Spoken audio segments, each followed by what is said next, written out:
Well, it's getting on towards dusk. There used to be quite a lot of hedgehogs in here, and it's kind of disappointing at the moment that they really seem to have, in the last few years, they've really dropped off quite a lot. Now, before anybody gets the wrong idea, right, there's been no pesticides and there's been no herbicides on anything around here for years, okay? So it's not that.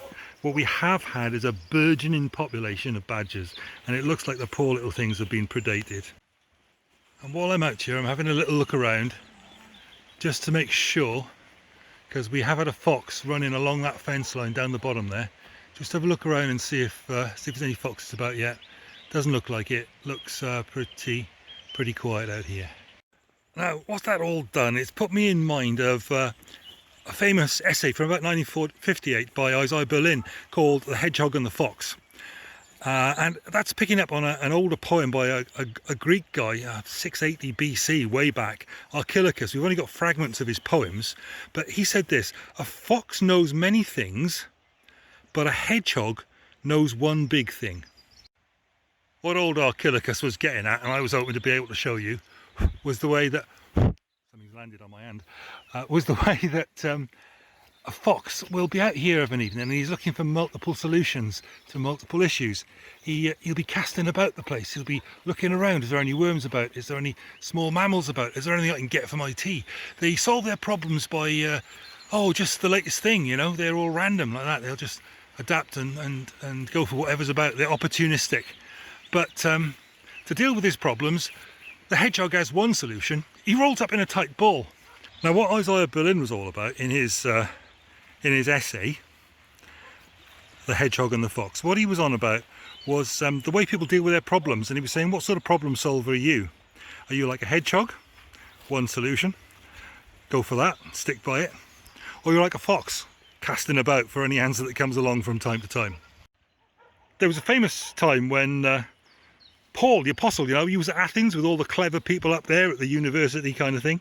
And Luke says the trouble with those guys was they spent their whole time doing nothing but talking about and listening to the latest ideas to come along.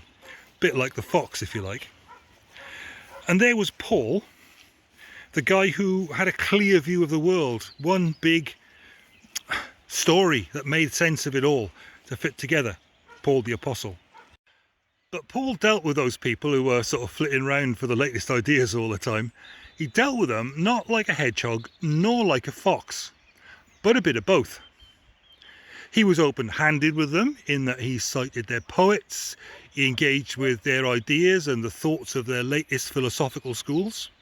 But then he showed up that this didn't actually deal with their biggest problems. They had no consistent picture that could deal with their biggest problems.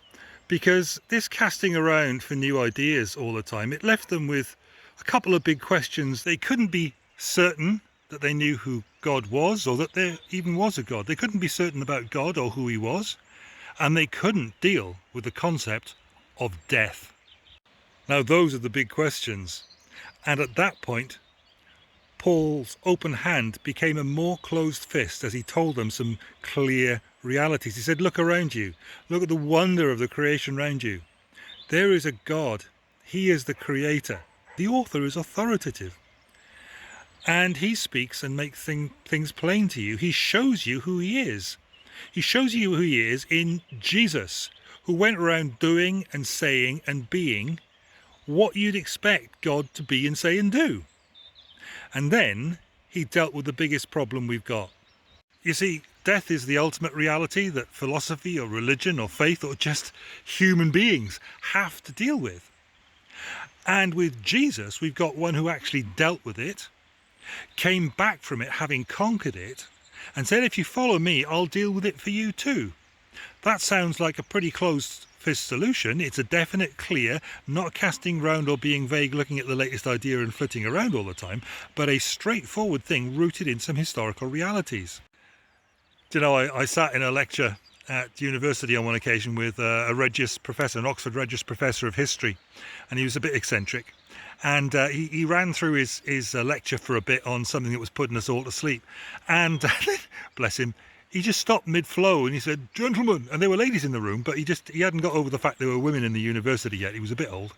And he said, "Gentlemen, I want you to know that the best established fact in the ancient world is that Jesus Christ died and rose from the dead." And then he picked up his lecture exactly at the point he left it and carried on without missing a beat. But the point is this: Paul had been really open-handed and interacted with them at the level of their ideas, their thought, and where they were with their philosophy and their arguments and their literature in Athens. But then he said, guys, you've got to know that it does come down to realities, and these are the realities. There is a God, you can tell by the world around you.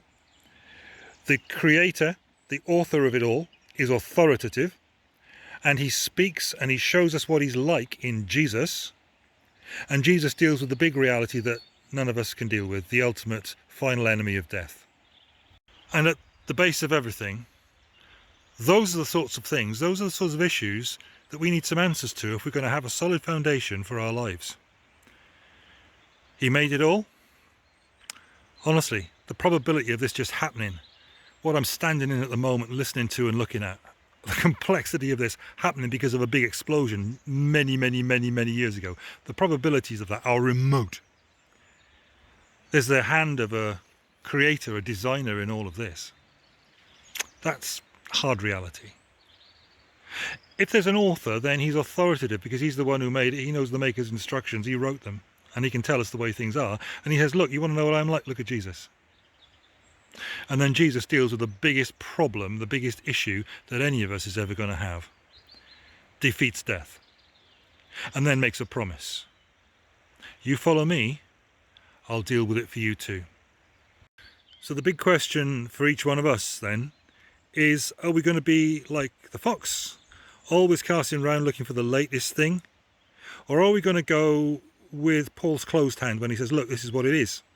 This is how it is. Here are the realities. Get on board. Get in line with this. Maybe it's time to close in on those realities. There's a contact form on our website, www.yrgroup, that's YGRWP.com. Or if the Welsh language is more difficult, and it is for many, and we understand that perfectly, you might like to look up Welshrev on Blogspot. And at the bottom of any of the posts there, you'll find a contact form. You can get in touch with us through that as well. We'd love to pray for you. We'd love to be able to help you forwards in firming things up, in grasping realities and moving from casting about like the old fox casting about in this field looking for whatever he can pick up, to the reality, to the one solution to the problems and the issues that we face, the biggest of the problems that we face, that then makes sense, puts shape and pattern and form to how we deal with everything else.